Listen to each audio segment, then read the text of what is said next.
ইতিহাস তো আপনার বাড়ির কাছেই, পাশে ঘুরলেই আপনারা ইতিহাস পাবেন। আমি খুব বেশি দূরে নেই, এই বনগাঁর একটা প্রত্যন্ত অঞ্চল মোল্লাহাটির নীলকুঠির কিছু ইতিহাস, মোল্লাহাটির নীলকুঠির ইতিহাস ওরা কিছু শুনতে চায়, এবং সেটা যদি আপনাদের ভালো লাগে তো খুশি হব। নীল চাষ যখন শুরু হয়েছিল, ইংরেজরা যখন নীল চাষ শুরু করেছিল, তখন সেই নীল চাষের কেন্দ্রবিন্দু ছিল এই মোল্লাহাটি, যার আদি নাম ছিল মূলনাথ। সেই মূলনাথ থেকেই পরবর্তীকালে নাম হয় মোল্লাহাটি।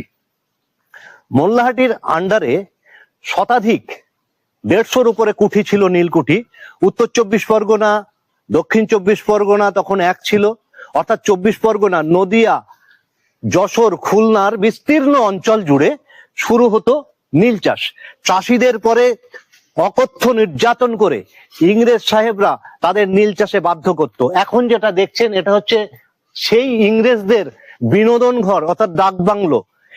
তাদের বড় বড় বিল্ডিং এখানে ছিল, শোনা যায় দোতলা বিল্ডিং ছিল, ইছামতির গর্ভে বিলীন হয়ে গেছে। তার নিচে ছিল গুমঘর। অবাধ্য চাষিদের এখানে অত্যাচারিত করে তাদের পিটিয়ে, রক্তে তাদের পিঠ ভেসে যেত ইংরেজদের চাবুকের আঘাতে। সেই চাষিদের গুম ঘরে গুম করে রাখতো, তাদের নিশ্চিত মৃত্যু। আর একটা জিনিস, যে চাষিদের সাজা হতো, অবাধ্য চাষিদের, তাদের এখান থেকে আরেকটু এগিয়ে গেলেই, এই পথটা চলে গেছে অনেকটা দূরে, এখানে যাওয়া যায় হচ্ছে সুন্দরপুরের দিকে। সুন্দরপুরের মূল রাস্তার বটগাছে কপি কল করে সেখান থেকে ঝুলিয়ে দেওয়া হতো, ফাঁসি দেওয়া হতো। অত্যাচারী সাহেবরা তাদের চরম সীমায় পৌঁছেছিল, শুরু হলো নীল বিদ্রোহ। নীল বিদ্রোহের আগুন ছড়িয়ে পড়লো সারা বাংলা জুড়ে। এখান থেকে নীল কর সাহেবরা এখানকার লাঠিয়াল নিয়ে, পাইক বরকন্দাজ নিয়ে তারা আক্রমণ শানিয়েছিল। সেই ইতিহাস আমরা নীল চাষের ইতিহাসে পেয়ে যাব। বিভূতিভূষণ লিখেছিলেন ইছামতি উপন্যাস। এই নীলকুঠিকে কেন্দ্র করেই, মোল্লাহাটির নীলকুঠিকে কেন্দ্র করেই লিখেছিলেন ইছামতি উপন্যাস। সেই ইছামতি উপন্যাস অনেকেই পড়েছেন, যারা পড়েননি পড়ে নেবেন। ইছামতি উপন্যাসে তার কিছুটা ছোঁয়া বিভূতিভূষণ রেখে গেছেন। বারাকপুর থেকে উনি হাঁটতে হাঁটতে আসতেন বিভূতিভূষণ। এখানে নীলকুঠির প্রতিটা ইটের মধ্যে তিনি খুঁজতেন সেই অত্যাচারিত কৃষকদের হাহাকার, আর্তনাদ। সেই আর্তনাদ তার কানে পৌঁছেছিল, লিখলেন ইছামতি উপন্যাস। কিন্তু দুর্ভাগ্যের বিষয়, বিভূতিভূষণের দিনলিপি পড়লে যেটা জানা যায়, সেটা হচ্ছে বিভূতিভূষণ ইছামতির দ্বিতীয় খণ্ড উনি লিখতে শুরু করার ইচ্ছা প্রকাশ করেছিলেন। তার আগেই 1950 সালের 1 নভেম্বর তিনি মারা যান। আর এই ইছামতি উপন্যাস রবীন্দ্র পুরস্কার পায় 1951 সালে।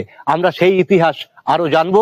আমার বন্ধুরা এখানে আছে, আমার ক্যামেরাম্যান আছে, আমার ভাগ্নে শম্ভু। আমরা একটু পিছনে যাব ইছামতি নদীটা দেখতে। নদীর গর্ভে বিলীন হয়ে গেছে নীল চাষের ইতিহাস। শুধুমাত্র এই ডাক বাংলোটা পড়ে আছে তার কলেবর নিয়ে। ইছামতি নদীটা একটু দেখানোর চেষ্টা করতে হবে শম্ভু, এখান থেকে একটু উঁচু করে। ওই পিছনে আগে একটা সময় ছিল এই নীলকুঠির দেয়াল ঘেঁষেই ইছামতি নদী ছিল, আমরা ছোটবেলায় দেখেছি। ইছামতি একটু সরে গেছে এখন, কারণ সেটা তত আর চওড়া নেই। ফলে এইখানে জমি তৈরি হয়ে গেছে, এখানে একটা বিনোদন পার্ক হচ্ছে পাশে, আমরা সেসব কিছু দেখাবো।